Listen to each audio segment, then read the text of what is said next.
How to fix there is a billing problem with a family member's previous purchase. Let's get started. Launch your Settings app. At the very top, you'll find your Apple ID. Click on it. Now at the bottom, you will see the option of Sign Out. Click on it. Now type in your password over here and click on Turn Off. Once you do that, you can hit back. Now scroll down. Open the option General. Scroll all the way down. Click on Shut Down. Now slide this icon to the right to turn off your phone. Once you turn off your phone, again turn it back and open your Settings app. Now sign into your Apple ID and open it. Head towards the option of subscriptions. Make sure all the subscriptions are paid. Now hit back. Open the option Wi-Fi. Make sure you have stable internet connection. Once you check this, head back. Scroll down. Open the option General. Head towards the option of Date and Time.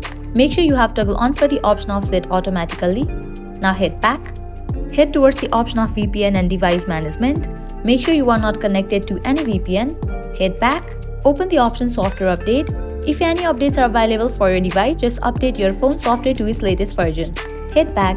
Open the option Language and Reason. Click on the option Reason. Set the reason from where your debit or credit card was issued in. Once you do that, you can head back. Now go to the main page of Settings. Open your Apple ID. Now head towards the option of Media and Purchases. Click on View Account.